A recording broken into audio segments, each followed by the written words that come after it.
बिस्मिल्लाहिर्रहमानिर्रहीम। Dear students, viewers, अस्सलाम वालेकुम वरहमतुल्लाहि वबरकातुहू।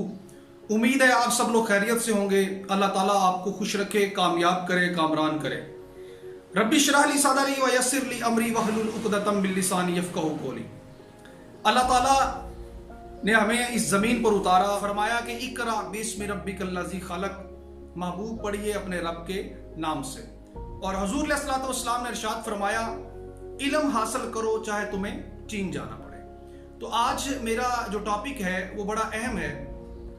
इससे पहले कि मैं अपने टॉपिक की तरफ जाऊं तो मेरे व्यूअर्स जो कि मेरी तमाम वीडियोस को देखते हैं, मेरे लेक्चर्स को सुनते हैं, अल्लाह ताला आपको खुश रखे। सब्सक्राइब चैनल को करना मत भूलें, बेल आइकन को दबाएं ताकि जितनी भी अहम मालूमात हैं, अहम टॉपिक्स जो हैं वो मैं आपसे गाहे बगाहे शेयर करता रहूं। हमारा जो आज का टॉपिक है जिस पर हम डिस्कस करने जा रहे हैं वो है कैसे हम आसानी से अपना लेसन याद कर सकते हैं, हम अपने लेसन को कैसे प्रिपेयर कर सकते हैं, how we save the lesson in our heart, in our mind. हम अपने दिमाग में और दिल में अपना लेसन कैसे सेव कर सकते हैं। इसके लिए मैं आपको सिर्फ 5 टिप्स बताऊंगा।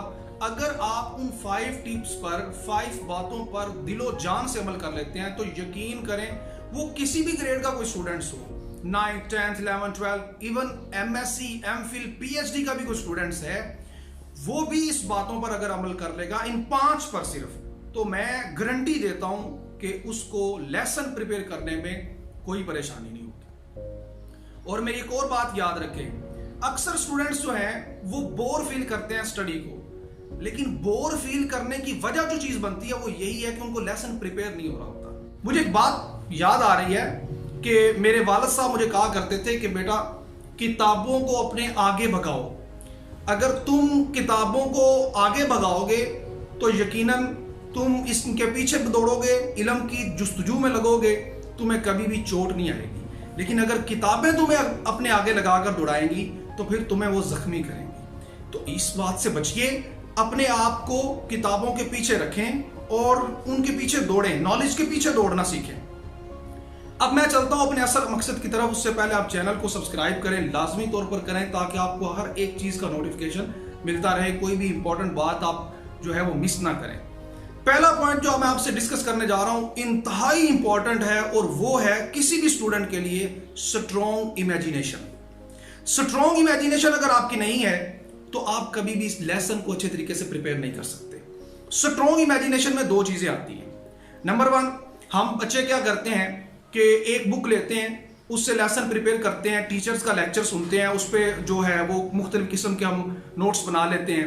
लेकिन जब पेपर तैयार करने की बारी आती है, हम क्या करते हैं, हम किसी और दोस्त की बुक ले लेते हैं, उसको छोड़ देते हैं, जी फट गई है और वो गंदी हो गई ETC। मेरी बात याद रखें, आप याद रखें मेरी बात, जिस बुक से आपने पहले रोज पढ़ना शुरू करना है, आखिर वाले दिन तक उसी से पढ़ना, चेंज नहीं करनी। क्योंकि ये एक साइकी है कि जब आप पेपर में लिखने बैठते हैं तो फिर यकीनन आपको वो बुक, उसका तस्वुर, उसकी इमेजिनेशन जो है वो वहां पर पड़ी होती है बुक के ऊपर, और इधर से आप पेपर टाइप कर रहे होते हैं। कोई डायग्राम है, वो बुक के ऊपर आपकी नजर होती है। अल्लाह ताला ने हमारे दिमाग को बनाया इसी अंदाज में कि वो बुक के ऊपर पड़ी होती है और हम उसको राइट कर रहे होते हैं। इसलिए बुक चाहे फटी पुरानी क्यों ना हो, जैसी भी हो, ये देखें ये बुक्स मेरे पास पड़ी हुई है, जैसी भी हैं, इनको आपने क्या करना है, चेंज नहीं करना। अपनी एक ही बुक रखनी है, उसी से याद करना है सारा। ये पहली बात, स्ट्रॉन्ग इमेजिनेशन। उन वर्ड्स के ऊपर आपका इमेजिनेशन बिल्कुल फिक्स हो। मैथमेटिकल के स्टूडेंट्स को खास करके इस बात को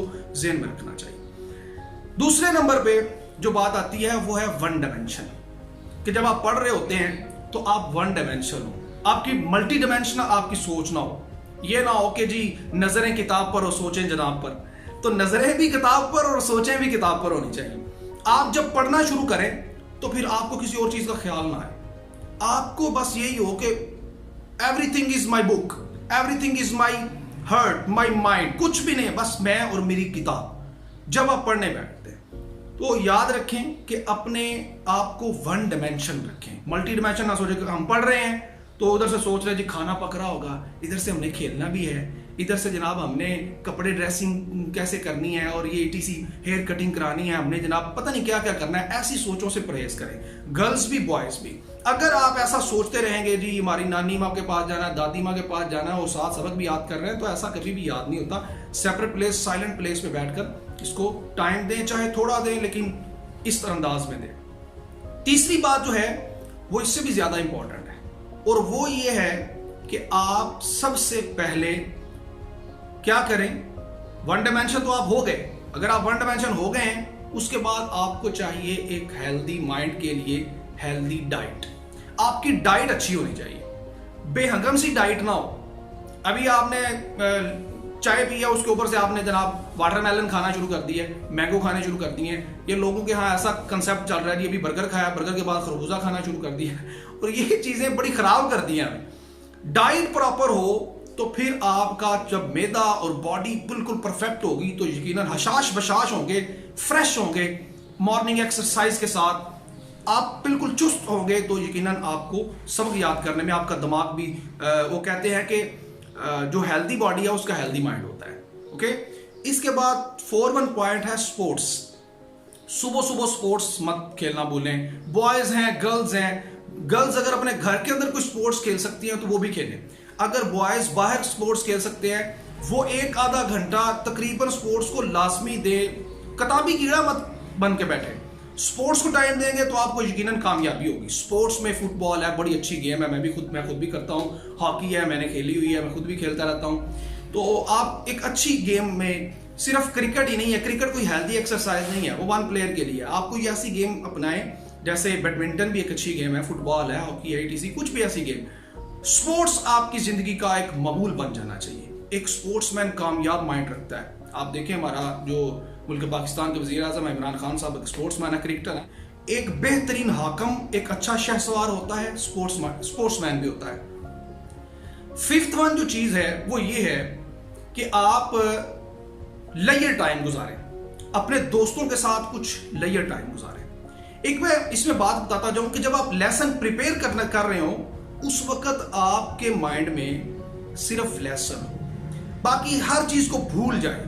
आप ये समझ लें कि एवरीथिंग विल बी डाई, हर चीज खत्म हो चुकी है, दुनिया से मिट चुकी है, मैं अकेला हूं, मेरी किताब है, बस। अगर ऐसा माइंड नहीं होगा तो फिर मल्टी डिमेंशन आप घूमते रहेंगे। हर चीज को मार के खत्म करके, डेड करके सोचें। ओके, इसका मतलब ये नहीं कि कोई आवाज दे दे तो उसकी बात नहीं सुननी, सुन लेनी है, मगर सोच ऐसी बनानी है आप।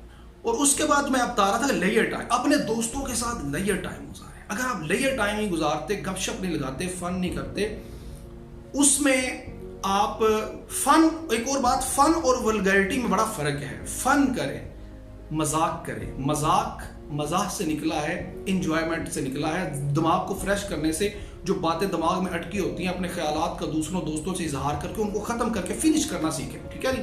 जब आप उनको फिनिश कर लेंगे, इजी और रिलैक्स हो जाएंगे, मेमोरी जो आपका बास्केट अंदर भरी हुई है आपकी बॉडी के अंदर, उसको डिलीट कर देंगे, तो यकीनन आप एक रिलैक्स माइंड के साथ फिर स्टडी कर सकेंगे। तो लेयर टाइम गुजारना मत भूलें, इसको मैनेज करें कि सुबह हमने स्पोर्ट्स करनी है, उसके बाद हमने खाना खाना है, उसके बाद हमने अपना लेसन प्रिपेयर करना है, और इसी के साथ हमने फिर शाम को कुछ लेयर टाइम अपने दोस्तों के साथ गुजारना है, किसी गार्डन में, किसी बाग में, किसी भी पार्क में जाकर। अच्छे लोगों की आप कभी भी जिंदगी को पढ़ेंगे तो वो चीजें उनमें मौजूद होंगी। आखिरी बात, मोस्ट इंपॉर्टेंट बात, कि बच्चे रात के वक्त जाग कर पढ़ते हैं। मैं इस चीज से बड़ा खिलाफ हूं। रात के वक्त आपकी लिमिट है 10 बजे तक, उसके बाद आपको सोना बहुत जरूरी है। किसी भी मेडिकल बंदे से आप कभी भी जाकर मशवरा करें, वो आपको कहेगा कि 10 बजे सो जाए। कुरान मजीद में भी अल्लाह ताला ने फरमाया कि आपको 10 बजे, यानी रात जो है वो सुकून के लिए है, तो 10 बजे तक तकरीबन सो जाना चाहिए। उसके बाद आप सहरी के वक्त उठें। सहरी के वक्त दिमाग एक मजबूत कुव्वत रख रहा होता है। उस वक्त नो डाउट शैतान भी हमले करता है कि सोता रहे, नमाज भी ना पढ़े। तो ऐसा ये है, उस वक्त आप उठें, उठकर नमाज पढ़ें, सहरी से पहले, बल्कि नमाज से भी पहले आप अपना लेसन याद करें। जब उस वक्त आप अपना लेसन याद करेंगे, पेपर के दिनों में हो या वैसे भी कोई दिन हो, अगर आपका मामूल बन जाएगा, इल्लामा इकबाल फरमाते हैं कि कुछ हाथ नहीं आता बिना आहे सहरगाही। तो जो सहरगाही में हाथ आता है वो आम रूटीन में नहीं आता। सहरी के वक्त उठकर पढ़ना अपना मामूल बनाए, उस वक्त दिमाग बहुत मजबूत होता है। ये मेरी जो 5-6 बातें हैं आप इनको लाजमी याद रखें। Number 1, strong imagination, do not change the books. Number 2, आप क्या करेंगे, वन डायमेंशन होकर पढ़ेंगे। नंबर 3, स्पोर्ट्स के वक्त स्पोर्ट्स, स्टडी के वक्त स्टडी, ईटिंग के वक्त eating. Just enjoy eating lunch with brothers and friends. ठीक है, तो इसके अलावा आपकी स्ट्रॉन्ग इमेजिनेशन मैंने आपको पहले बता दिया है, स्पोर्ट्स का होना बहुत जरूरी है, और लास्ट वन, सहरी के वक्त उठ के पढ़े। ये बातों पर आप अमल कर लें, गारंटी देता हूं किसी लेवल का स्टूडेंट्स है, एमएससी है, एमफिल है, पीएचडी है, कोई भी है, वो कभी भी अपनी जिंदगी में नाकाम नहीं होगा। मेरी दुआ है कि अल्लाह ताला आपको कामयाब करे। SP66 को सब्सक्राइब करना मत भूलें। अल्लाह ताला आपको कामयाब करे, कामरान करे। उम्मीदें आपसे वाबस्ता हैं, कौम से वाबस्ता हैं। एक टीचर एक मामार की तरह होता है और स्टूडेंट्स उसके ऊपर बढ़ती हुई बिल्डिंग की तरह। आप हमारे कंधों पर खड़े होंगे, एक नस्ल तामीर होगी। जब उसके आपके कंधों पर कोई बच्चा खड़ा होगा, वो तामीर बढ़ती जाएगी। तो मेरी ये चाहत होती है कि मेरा स्टूडेंट्स, मेरा व्यूअर्स मुझसे ज्यादा नॉलेज रखने वाला हो। अगर मैं फिजिक्स का टीचर हूं तो मेरा स्टूडेंट मुझसे ज्यादा नॉलेज रखे, वो साइंटिस्ट बने, तभी नस्ल तामीर होगी। हसद नहीं करना चाहिए, गीबत नहीं करनी चाहिए, किसी को दुख ना दें, अपने मुफाद की खातिर किसी को यूज मत करें। अल्लाह ताला आपको कामयाब, कामरान करे। इजाजत दीजिए। अस्सलाम वालेकुम वरहमतुल्लाहि वबरकातुहू।